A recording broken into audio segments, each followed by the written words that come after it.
On va continuer avec Cyril. Donc Cyril.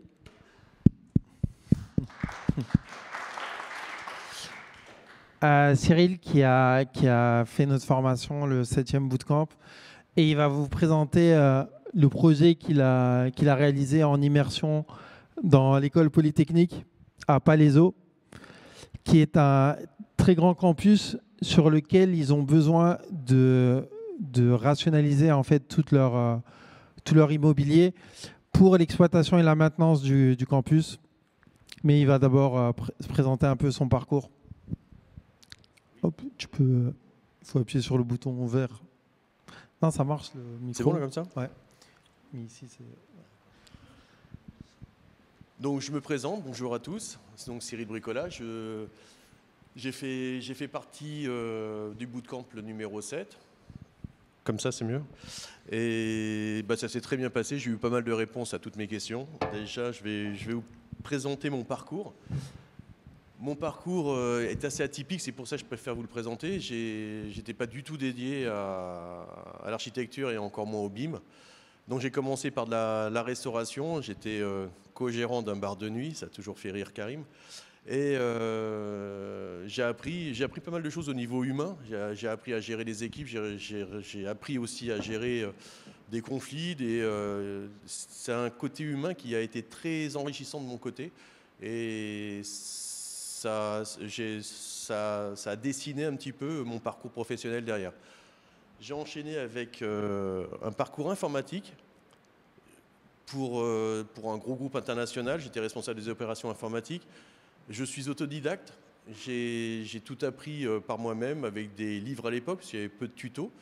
Je me suis fait seul, accompagné quand même avec des personnes à l'époque qui faisaient confiance même aux novices. Ça, c'était très important. C'est peut-être de moins en moins le cas. Il faut avoir des diplômes, il faut avoir des choses comme, enfin, il faut avoir d'expérience. Mais c'est vrai qu'à l'époque, je me suis présenté sur un poste de technicien informatique. J'ai été embauché et j'ai réussi, 2 ans après, à devenir responsable des opérations sur un très gros groupe. Et je remercie encore les personnes qui m'ont fait confiance à l'époque. La troisième, et là ça va être la partie qui vous intéresse le plus, c'était un bureau d'architecte, bureau d'études en architecture. J'ai été démarché pour faire du modelage informatique. J'ai directement commencé avec un logiciel BIM qui s'appelle Allplan. Il n'en existe pas tant que ça. Et j'ai réussi également, toujours autodidacte, à apprendre le métier de dessinateur, après plutôt de l'architecture, tout ce qui est structure, avec des petites formations internes. Et pendant 16 ans, j'ai dessiné, j'ai animé une équipe, développé tout un secteur d'activité, en l'occurrence les permis de construire autour des maisons individuelles. Le secteur ne se porte pas très bien, c'est pour ça que je suis là. Et j'ai surtout été amené à connaître et à entendre parler du BIM. Donc c'est pour ça que, à l'issue d'un licenciement, je me suis directement penché sur une formation, et en l'occurrence celle du BIM. Cette formation m'a beaucoup apporté parce que c'est vrai qu'au début, surtout dans notre profession, beaucoup parlent du BIM sans connaître exactement ce qu'est le BIM. Et ce que m'a apporté cette formation, c'est cette connaissance, la connaissance de tous les métiers qui gravitent autour du BIM. Et il n'y a pas que modeleur, il n'y a pas que coordinateur ou manager, il y a aussi les AMO BIM, il y a également les experts en informatique, il y a tout ce qui est géomètre, tout ce qui est... C'est pluridisciplinaire, et c'est cette formation qui m'a vraiment ouvert les yeux sur l'importance du BIM actuellement. J'étais amené, et ça c'était ma dernière contribution au BIM. Voilà, effectivement, j'ai appris ici tout ce qui était théorie, tout ce qui était fondamentaux, que j'ai pu appliquer lors de mon immersion professionnelle qui s'est située à Polytechnique. J'ai découvert Polytechnique. C'est comme beaucoup de personnes, je pensais que l'école polytechnique c'était 2 bâtiments avec des profs et des élèves, et pas du tout. C'est une école qui a été conçue, créée en 1794, qui a évolué énormément, qui s'est déplacée à travers Paris sur plusieurs sites, et qui est arrivée depuis 1975 Sur le campus, on a ouvert un campus sur le plateau de Saclay vers Palaiseau. C'est un campus qui regroupe plus de 120 bâtiments actuellement, qui est en constante évolution. Je sais qu'il y a deux bâtiments en construction, il y a des rénovations perpétuelles. Et c'est vraiment un campus énorme. Je ne m'en rendais pas compte quand je suis arrivé sur place. On pouvait se perdre. D'ailleurs, je me suis perdu 2 fois. Mais j'ai retrouvé le chemin de la cantine. Après, effectivement, il y a quand même, malgré tout, 22 laboratoires de recherche. Il y a 50 salles de cours. Il y a 16 amphithéâtres. Le plus grand peut accueillir jusqu'à 750 personnes. C'est quand même extrêmement grand. C'est une ville. Il y a 3600 étudiants, 10 000 personnes y travaillent le jour, 3 000 y dorment la nuit. Une caserne en est dédiée. Et c'est pour ça que la direction du patrimoine immobilier a décidé de passer par le BIM, justement pour gérer ce patrimoine immobilier. Donc depuis quelques années, ils essayent de mettre en place, ils y arrivent justement à mettre en place le BIM. Et la base du BIM est l'écriture d'une charte BIM qui permet de nommer,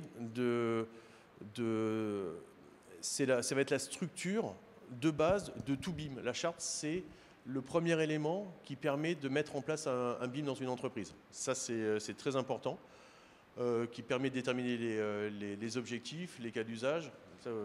Caroline vous a expliqué ce que c'était. Et justement, ils s'en donnent les moyens en mettant en place, via Dassault Systèmes, une plateforme collaborative qui s'appelle la 3D Experience. C'est une plateforme française, hébergée en France, sécurisée par des solutions françaises, ce qui intéresse énormément des entreprises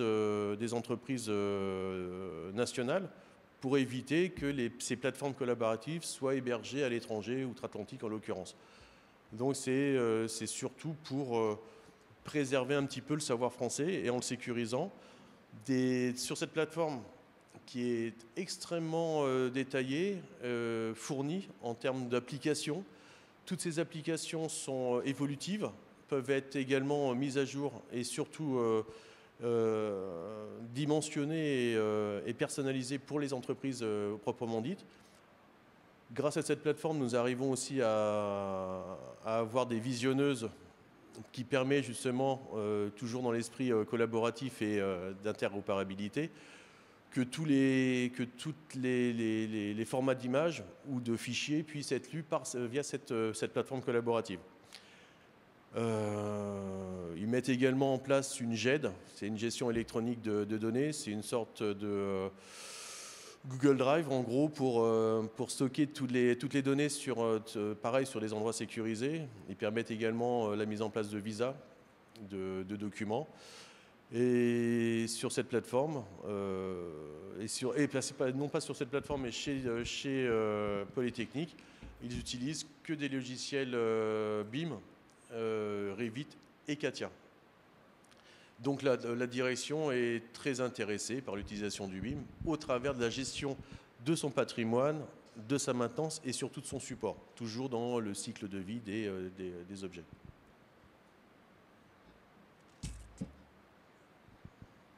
Donc au sein de Polytechnique, j'ai été amené justement à réaliser des projets. En l'occurrence, c'était surtout par rapport à la charte BIM. J'ai assisté à des réunions. Je ne vais pas rentrer dans les détails. C'est vrai que c'était sur l'exportation de fichiers IFC.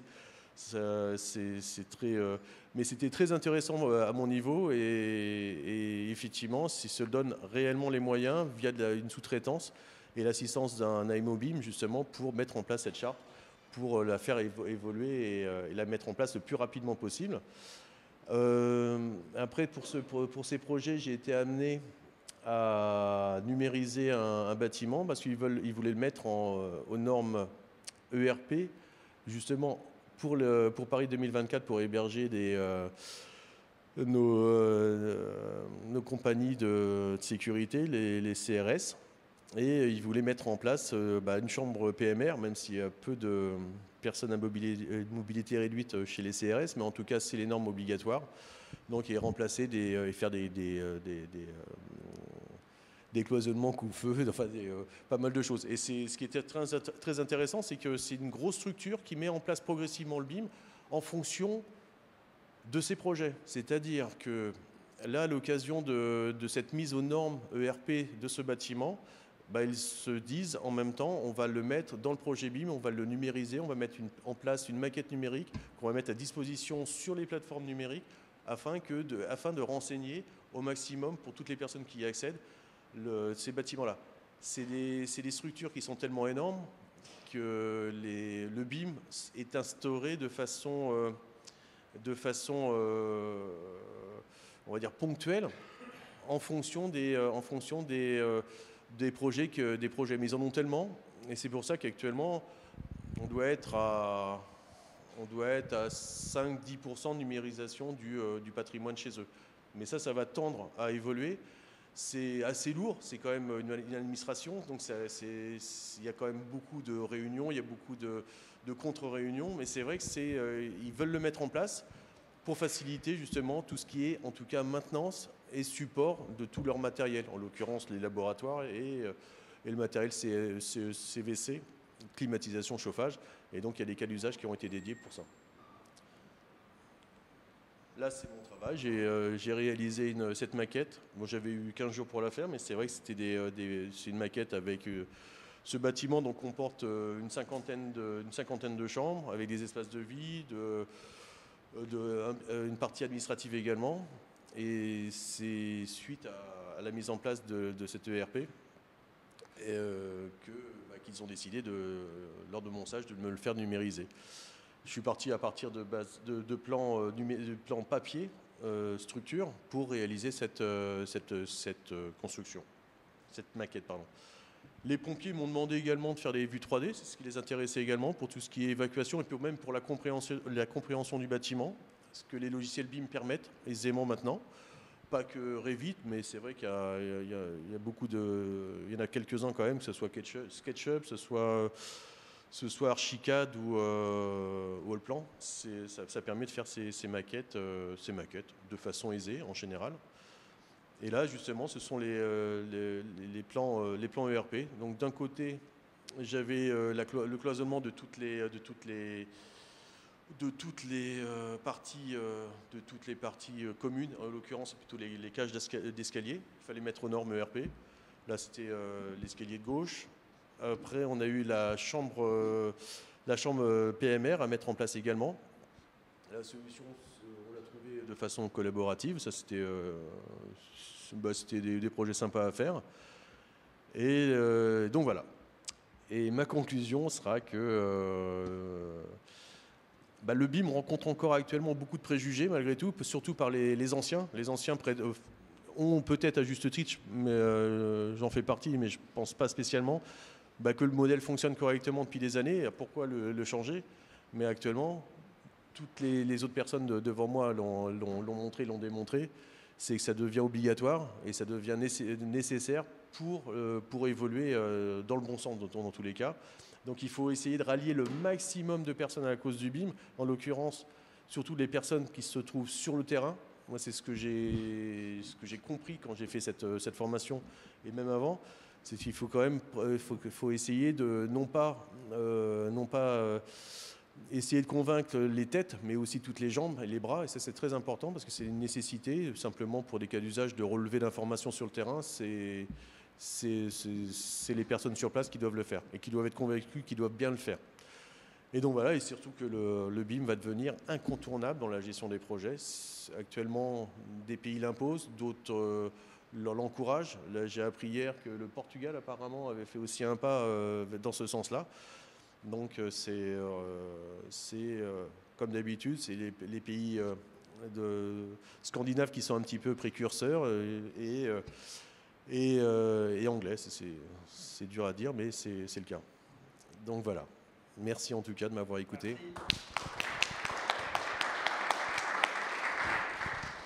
Est-ce qu'il y a des questions pour Cyril? Ouais. Bon. Merci Cyril. Donc, comme on disait, tu as un parcours un peu atypique.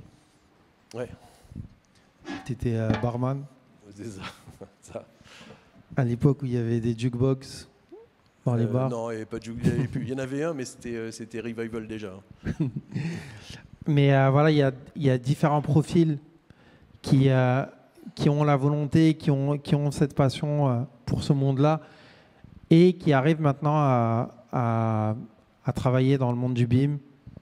Bien sûr, tu as eu ton expérience aussi dans ton bureau d'études. De 16 ans, oui. Et on a besoin aussi de profils qui se reconvertissent pour amener des idées nouvelles et des nouvelles manières de voir les projets. Merci beaucoup, Cyril.